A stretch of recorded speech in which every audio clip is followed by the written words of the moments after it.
Hello all. My name is Hannah White and I am the Workforce Coordinator here at the Kansas Children's Cabinet and Trust Fund. I am waiting for a couple more people to come in the room, but we're going to go ahead and get started. I've got three different clocks here telling me three different times. So really excited to see all of you for our first webinar of 2023. We've got a lot of big changes happening this year, a lot of great things happening in the workforce, and so we're going to be adjusting our communication channels to accommodate all of the big things that are happening. So today, we're going to give you some updates about, like I said, some changes that we have planned for 2023 regarding the all-in webinars, which is what you're in right now, as well as the Early Childhood Recommendations Panel, which is an advisory group that serves the Early Childhood Advisory Council, or the ECAC. We're also going to go over the PDG, or the Preschool Development Grant, the Planning Grant, the one-year extension that we've been discussing with you over the last few months. Our executive director is also going to be providing some just general workforce updates about some of the larger initiatives that we have going on in the state right now. And then we also have some really exciting news about a Spark funding opportunity. And then we have some announcements that just came through from the governor's office, as well as just some workforce opportunities related to conference and professional development. So as I said, we're making some changes in the new year surrounding both the webinars and the Early Childhood Recommendations Panel. So the the bi-weekly webinar, throughout 2022, we were following an every other week cadence, but for this year, we're going to go ahead and go down to once a month. So if you've already registered on the Children's Cabinet website for these webinars, which is how you would get the link to be here today, you should have the entire cadence of the webinars throughout the year on your calendar. So what we need you to do, and you're going to get an email about this later today as well, but what you need to do is manually delete half of the invitations. Okay, so if you see these dates right here in front of me, January 11th, February 8th, etc., those are going to be the final dates for the webinar, because we're just going to once a month instead of twice a month. So later today, you're going to get an email that will give you some explicit instructions on how to remove the calendar dates that are no longer applicable, because like I said, we're moving to just once a month. The other big change is that, as much as I've absolutely loved this opportunity of getting to talk to you all every other week and provide these webinars, I'm going to be stepping away from this role. We have a lot of really huge workforce endeavors that are taking place this year.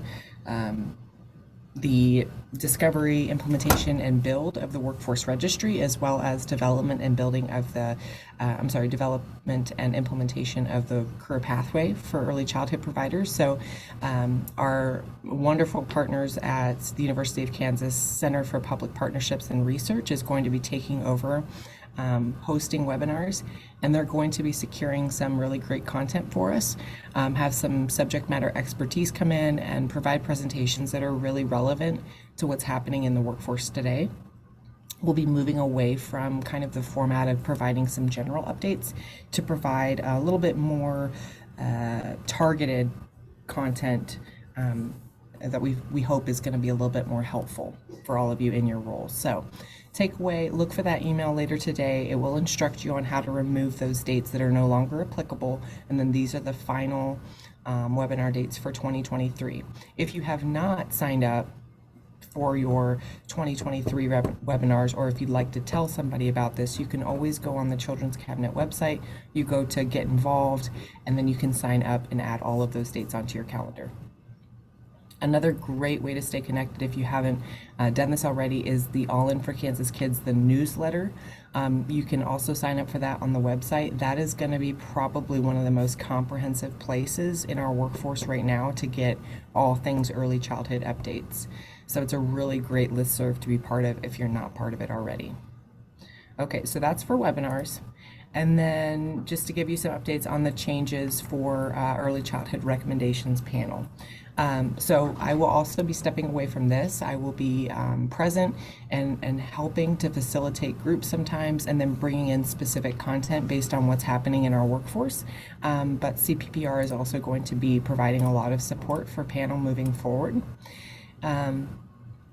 As always, the panel, you can always watch that even if you're not a member on the Children's Cabinet YouTube channel. It's a really great way to understand the way that our governance works together in early childhood to make large decisions. We have representation from all of the state early childhood agencies as well as providers, early childhood educators in a variety of settings. We have parent representation, family representation. So it's a great way to understand kind of the big picture things that are happening in our system, and a really wonderful way to learn about how those problems get elevated through the governance structure and then sometimes even into the legislative conversation. So be on the lookout for requests if you are one of those agencies that has representations on the panel. We're going to be hosting our 2023 Governance Summit.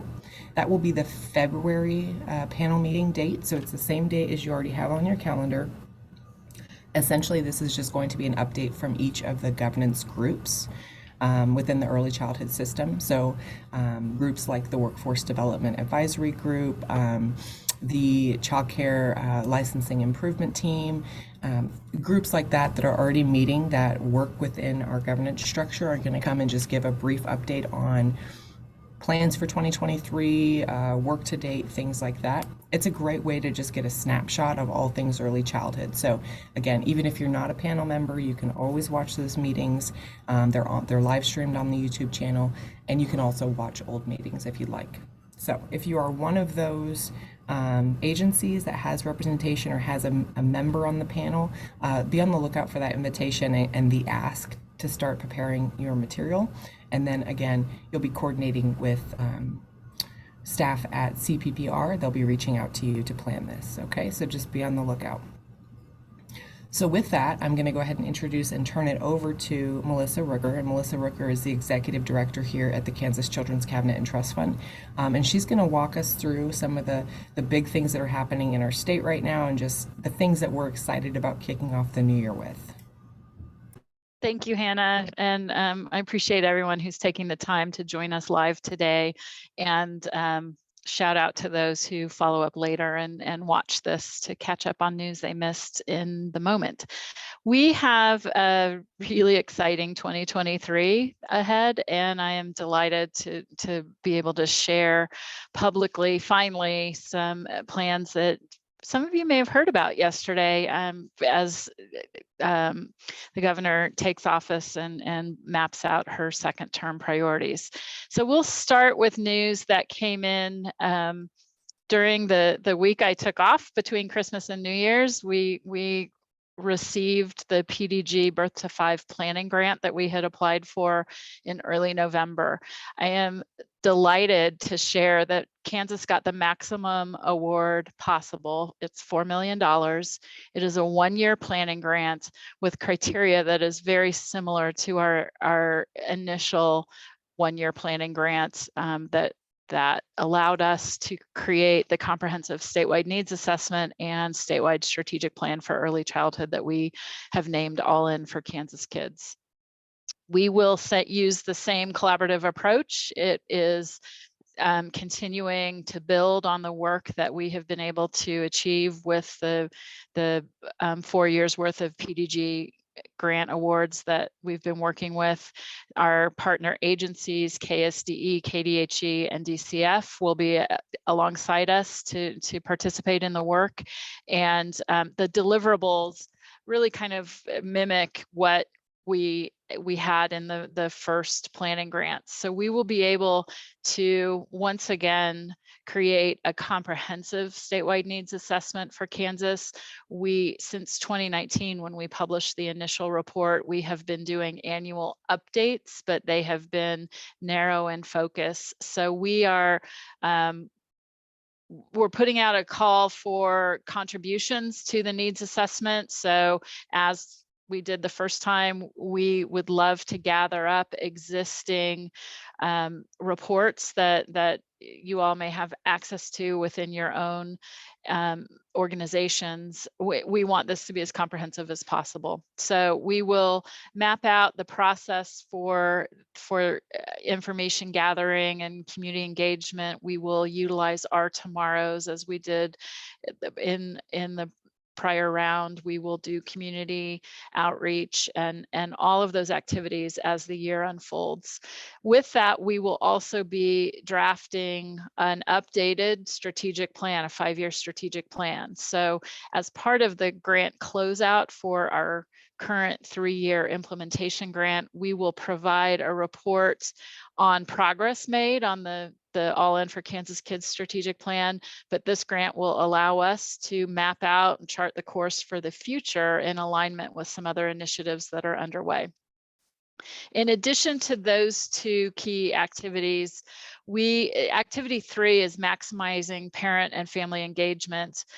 That activity will involve a family mapping process to really work with families to understand their experience, to map their experience as they access services, apply for things, enroll their children. We really want to hear from them and understand what their experience has been, to be able to better design the changes in the system that are needed. We envision 6 family cohorts to participate to help design initiatives regarding the importance and purpose of developmental health programs and the like. Activity 4 is supporting the birth to 5 workforce and disseminating best practices. We have a program designed, we're calling it the Workforce Engine. It will pilot. We will work with several communities on plans for recruitment, retention, and sustainability of those efforts. So it's really a public-private partnership, state to local, that kind of approach to things, but we want to help accelerate expansion and access to help recruit and retain the childcare workforce. So we will pilot some strategies with regard to compensation reform. We've got some really good projects that have been funded with PDG subgrants, the community subgrants over the last 3 years. And there are some things that we've seen work in a hyper local way. And so this is just next steps in trying to figure out how we scale efforts to ever more communities around the state of Kansas. And then finally, once we have delivered the well, activity 5 is supporting overall quality improvement. So we will be, we're updating the Kansas Early Learning Standards. That is work in progress with existing PDG resources. We are hopeful we get to finalize those and begin to disseminate using funding from this grant to help with the communication efforts and distribution as far and wide as possible of the early learning standards. And then obviously you can see family engagement and partnership standards for early childhood are included as well. So some of these activities cannot be unlocked until we deliver the needs assessment and strategic plan, but we are already hard at work figuring out how to roll all this out and roll it into the other activities that we're engaged in the early childhood system. I think we've, with the strategic plan, I don't know what's happening with the slides. Sorry, we're kind of going forward and backwards. If we could go to the next slide, that would be great. Okay, so we've got a lot of action happening with workforce, as Hannah alluded to. Her time and attention is now needed to fully focus on the professional development workforce registry, because we succeeded in issuing the contract to the vendor who will be building the registry just before the holidays. So we chose BridgeCare as the vendor after a prolonged and public RFP process.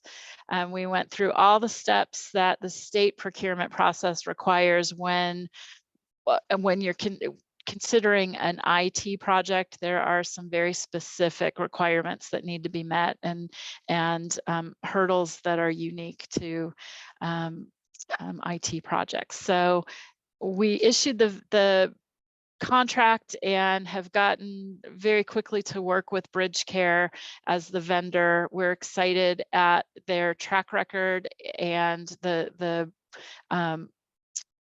things that we have seen that they're capable of delivering.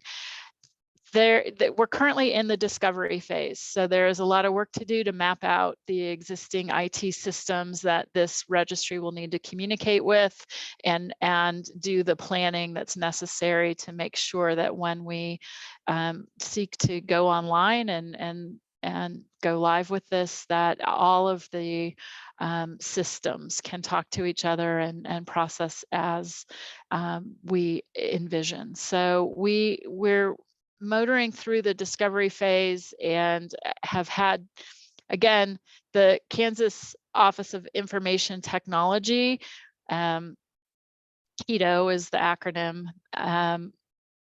They have to approve the detailed project plan. We have submitted documents. We are achieving preliminary approval for steps in the process, but we don't have the final permission to launch the work. So we have made really good progress, and they are prioritizing this project because of the length of time it took to get to the contracting stage. That this is a high priority on their timeline. So we expect to get through this review and on to launch the work in short order. So that's the status on the registry. That is one giant piece of Hannah's portfolio. We can go to the next slide. We also are making good progress with the career pathway. The pathway, just to refresh, is designed to represent the career support and training options available to childcare professionals in our system.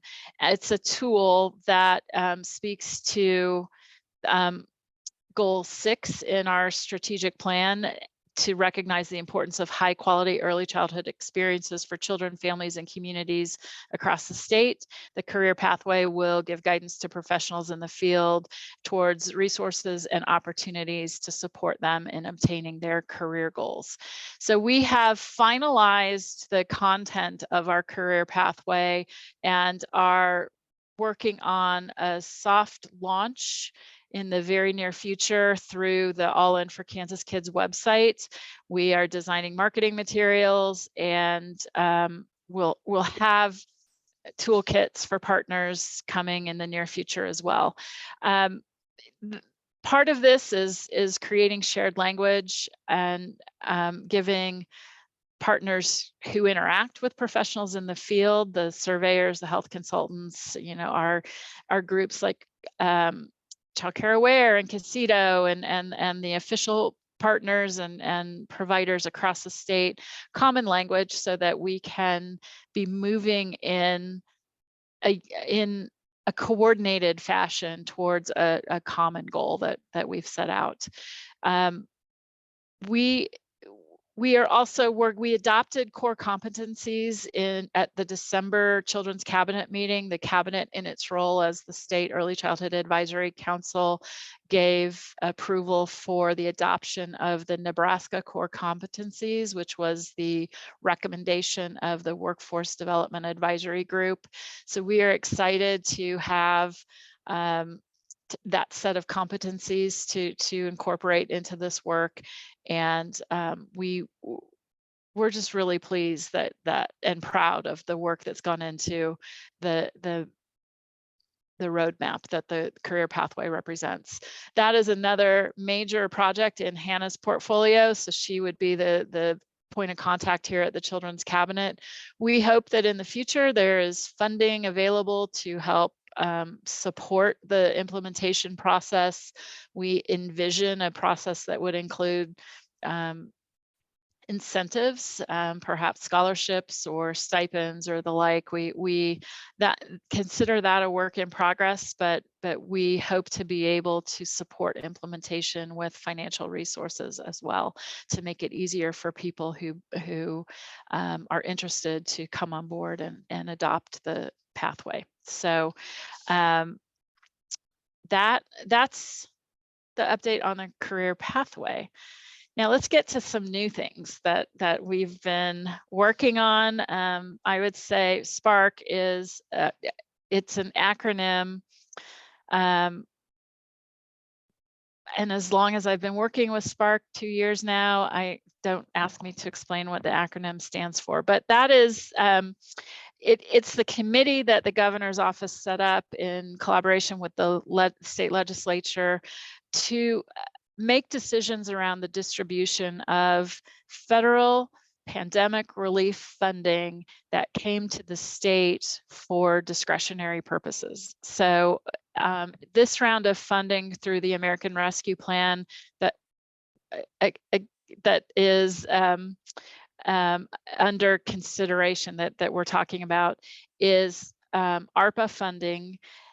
The state received $1.6 billion for this discretionary pot of money over the last 2 years, because ARPA was passed in spring of or fall of 21. So it's now been almost 2 years that between the SPARK committee, which was set up through the 2021 state budget, designed the SPARK executive committee, which is legislative leaders and some specific designees. It was 7 people altogether. It was the lieutenant governor, the secretary of administration, the Senate president, the House speaker, and then some public sector designees that were named. The executive committee worked to review needs. There was a public input process last year. They had a public portal and a listening tour around the state. They had subcommittees that were made up of stakeholders from different sectors. All in all, they honed in on 4 specific funding buckets, we'll call them. And out of those funding buckets, one of them is relevant to our work that we're talking about today. It had to do with, it was called health and education. And we were able to apply. The public had requests for funding from SPARK. What we ended up with is the Children's Cabinet was named to administer $20 million of a $43 million bucket of funding that, and the 20 million will support capital projects. This is construction funding. So those of you who've been in this and ever applied for grant funding or have tried to do major renovations or build a new facility, you know how limited or nearly non-existent construction funding opportunities actually are. It's very difficult to raise that money. And most of the funds that flow through federal or state government entities restrict and prevent you from using those funds for that reason. In this case, there is enough flexibility with the allocation that this is coming from. The guidance allows capital improvement projects. So we are working on the program criteria.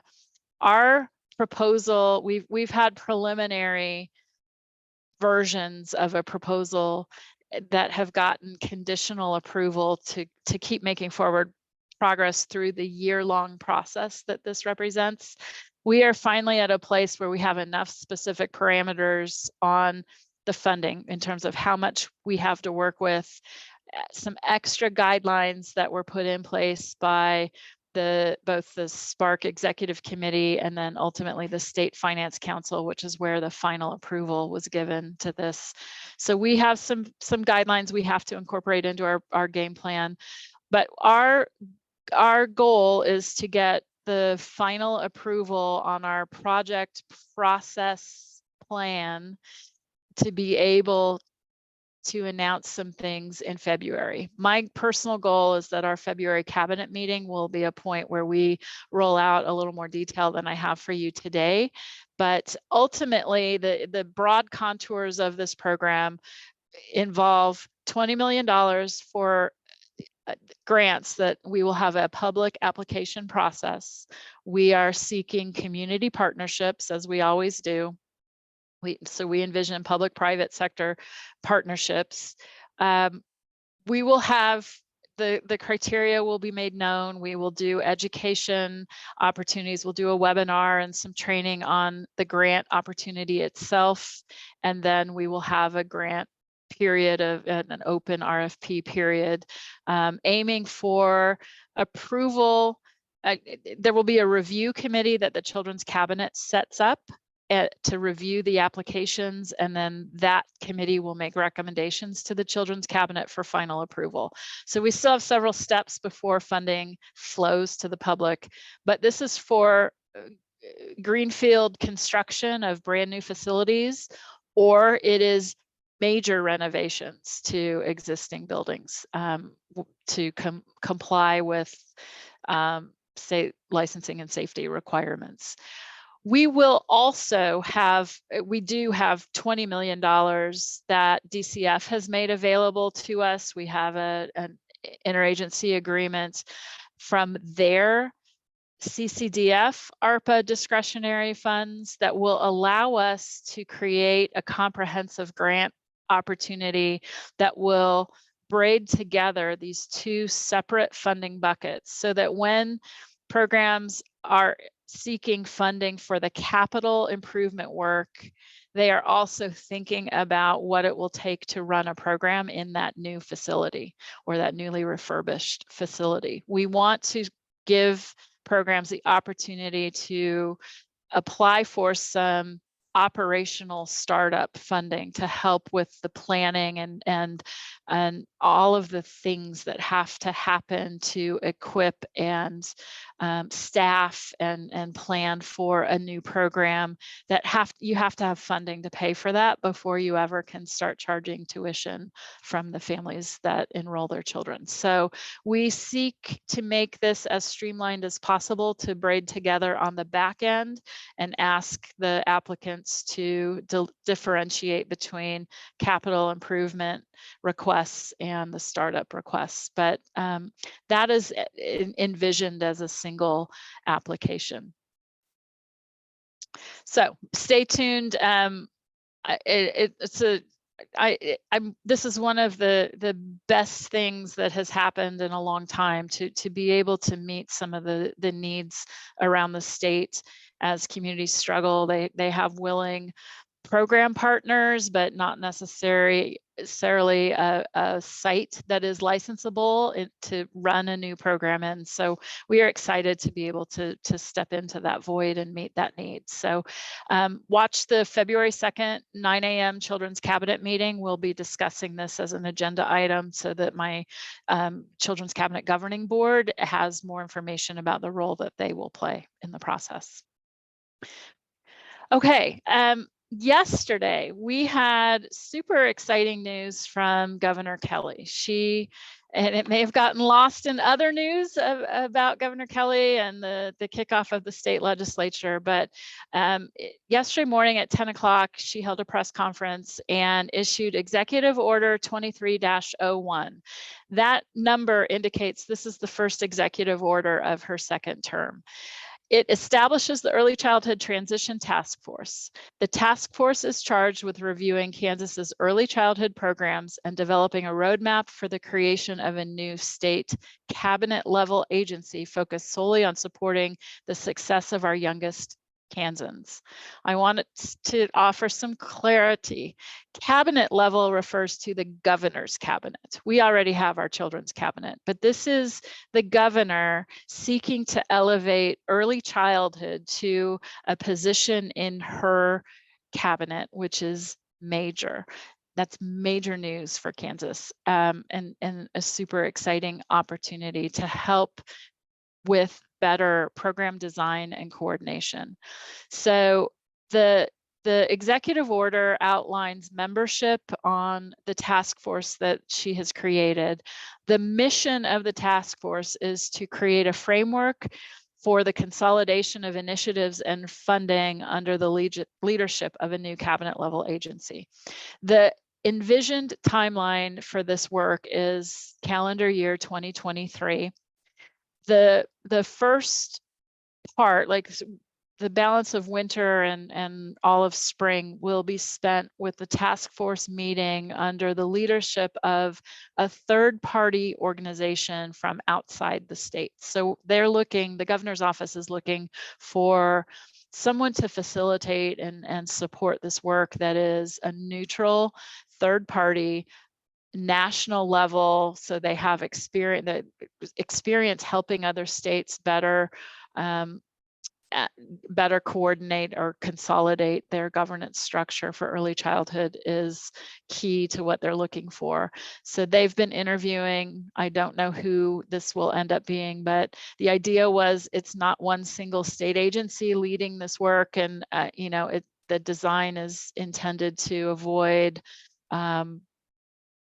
any sense of turf protectiveness and any of that. We really want to do an honest assessment of where early childhood care and education programs reside across multiple state agencies, how the money flows. And we know it's kind of a tangled web when you start looking at the point of origination for certain funding streams and the path money takes to get from point A to B, sometimes to C to D, et cetera. So we are looking at the ways in which we will map out a fiscal map. We will do a gap analysis. This is all work outlined in the executive order, which I know has been dropped into the chat, and we will make sure to post on the Children's Cabinet website and All In for Kansas Kids. Like we'll make sure that access to the executive order is clearly available. It is undoubtedly already on the governor's own website under her press announcements. That's probably where it lives, but we will make it easy to access. When we wrote our planning grant, I had knowledge that this was in the works and was able to guide the grant activities for the needs assessment and strategic plan to wrap in some of the things this task force will need from a financial standpoint. So as part of the overall systems level planning for that PDG can underwrite, we will contribute to some of the costs that might be associated, might be needed to elevate and enhance with outside consulting capacity, et cetera. The spring is time for the task force itself to do the work, and then we hope that by summer we're ready. The plan is to go out on the road and do community engagement sessions and take input from the general public, from stakeholders that aren't seated on the task force. We want to make sure that we are receiving feedback on the first iteration, the draft of a game plan, and can make refinements. And then by fall, by some point before the end of the year, the calendar year, we will be presenting a formal plan to the governor and beginning the work as necessary with legislators to, in the event that there needs to be legislative input, that would be needed if the plan involves an executive reorganization order. The legislature has to approve that. So we will seek and you know, very consciously seek legislative input, and hopefully can gain support from that world as well. We think this is important work that is nonpartisan in nature, quite frankly, and so we would like to position this in a place of unity to align with one of the priorities the governor laid out in her swearing in speech.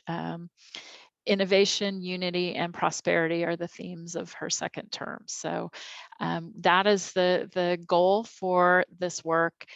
I think it's tremendously exciting. The executive order outlines membership on the task force that includes the secretary of DCF or her designee, the secretary of KDHE or her designee. The KSDE is represented, the Children's Cabinet is represented, and then there will be membership from multiple different sectors. So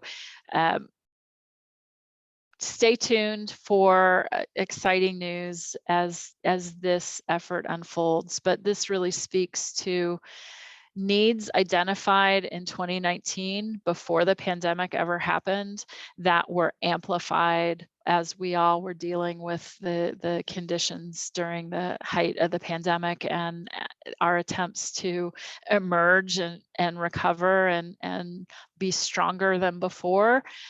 There are challenges to the fragmentation that exists in our system that we hope to improve upon with the results of the planning the task force does. Okay, I don't know, is that the end of the slides that I was That is, but we always present? have room for questions. Yeah, I would be happy to field questions if there are any. There was one question in the chat asking if the Spark funding was available to preschools. Well, I think the terminology of preschool needs a little definition. If you're talking about school-based, unified school district-based preschool programs, or you know, are we talking about independent preschools or faith-based or something like that? I would say the answer ends up being pretty similar no matter what, that we are expecting community level partnership for this.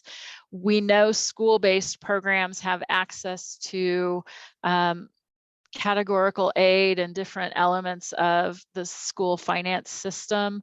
There is process in place through the Department of Education for superintendents and their teams to use to work their way to map out the use of those funds.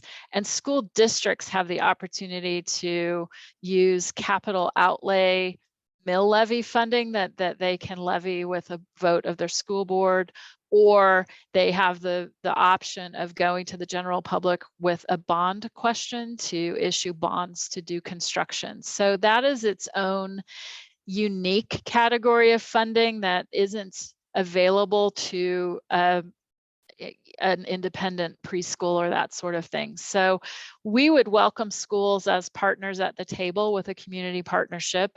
We would welcome preschool programs also, you know, again, the partnership is the key, that this needs to be community-led effort. And we have good models in place. Childcare Aware has a program called Communities in Action that began as a pilot with PDG funding and was picked up with DCF funding as a program of its own that is designed to help communities create the partnership team to bring the right stakeholders to the table, and and by the right, I mean for that community, the right constellation of organizations and you know, maybe local government, it may be chamber of commerce or a business association or business, you know, leading businesses that have needs, the education side of things we want to see at the table. So that is not an easy yes or no question. It is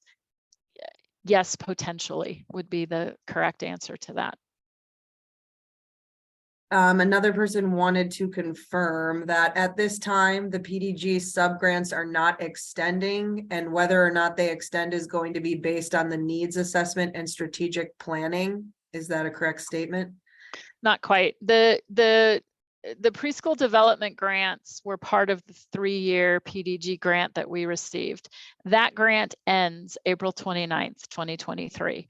We will not be in a position to extend those grants. That was never the plan. That was, they were 3 one-year cycles recurring over the life of the 3-year grant, but but the planning grant is not grant funding that we can use for that kind of subgrant program. So the PDG subgrants are ending as you know them.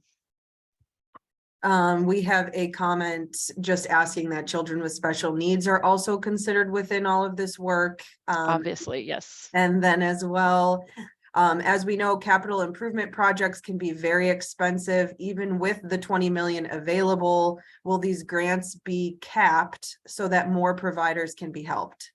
Yeah, so the answer to that is undoubtedly we will have to cap them. What we're struggling with is if, I mean, I know Dodge City a year ago put in a request to the public portal for Spark funding that in itself for Dodge was $20 million because they were proposing building 2 sites. It's a fabulous plan for their community. They want to build 2 new childcare sites, affiliate with both the school district and the community college, so they have career and tech ed and you know, opportunity to align the education side to educate and train people interested in the profession, as well as expanding capacity childcare slots for families. They were trying, between the two, their proposal involves multiple shifts, so they could meet the needs of their manufacturing and production employers.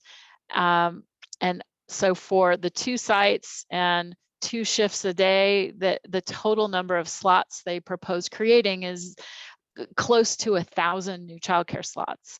That is super exciting to me and something that we would love to fund, but obviously I'm not going to give, it wouldn't be appropriate for us to give all 20 million to one program. So what we struggle with is, well, you know, does $1 million or $2 million help them enough to close the gap? So what we're going to do as the first step in this process, I will say that we will be opening up a request for letters of interest, because we need to assess what the demand will look like so that we can put some appropriate parameters around the size of the awards that we can give. So I would say stay tuned to understand the details of what these grant awards will look like, but we know how limited this funding is when juxtaposed against the demand. My hope is that we not only get to a place where we effectively leverage the $20 million we do have, but we have data that supports an ask, you know, should there be money available for another round of this funding being given to the cabinet to administer, we would like to support a request with credible information about the demand that exists. So it will be imperfect, but still an important opportunity to help support childcare expansion. That was the last question that I see in the chat. I think one more. So oh, it did just come through. Yeah. Do you recommend we try and find contractors so when we write these letters of interest, we can include a number? It seems hard to assess need without knowing potential costs. I think contractors need to, obviously you're talking about construction and you will be asked to demonstrate based on federal funding requirements. We know there will have to be lots of assurances in place. So I would say it should be conversations that include not just the construction side of things, so you get some sense of the cost.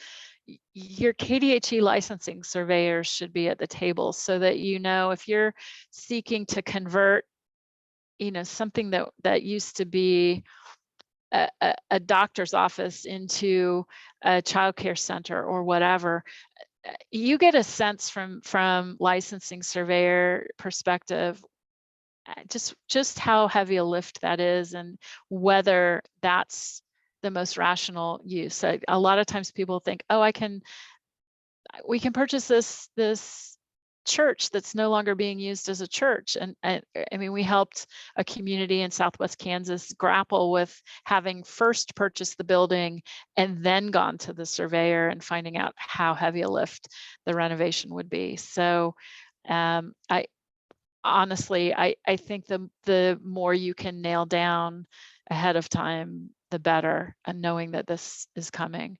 I would say, again, at our February 2nd, 9 a.m. Children's Cabinet meeting, we will be laying out a little more detail. And I would expect by then to know what the process is for the letters of interest. So stay tuned to the Children's Cabinet, because ultimately they are the body that will make award approvals and need to be involved in this process.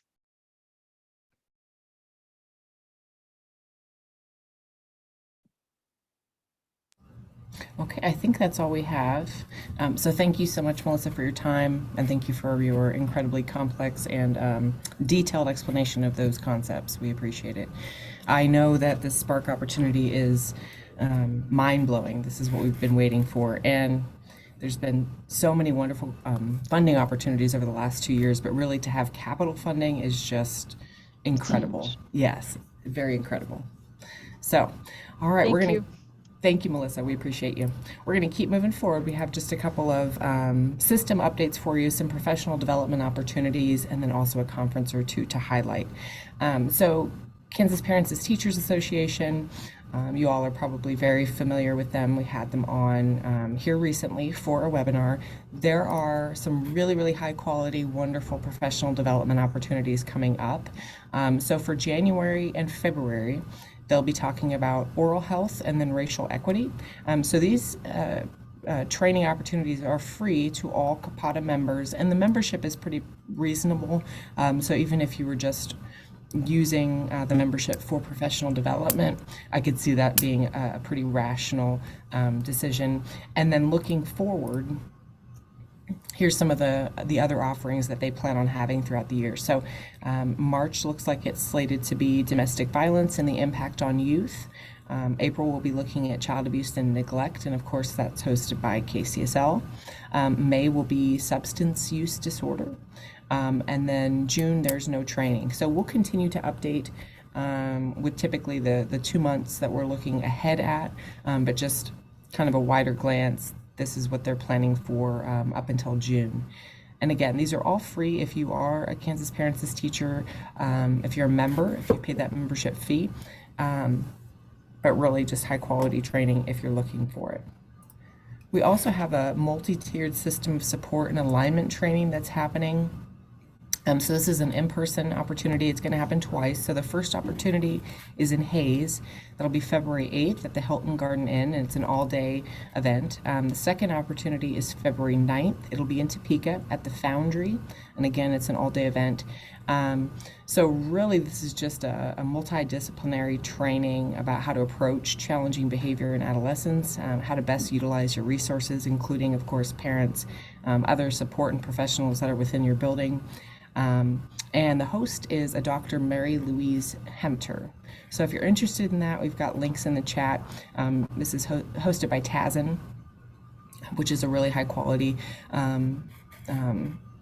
offer of professional development. So we'll continue to talk about this until we get closer to the date. But if you're interested, these are both free. If you can't make it out to Hayes, there is going to be the opportunity here in Northeast Kansas. So keep that in mind if you're interested.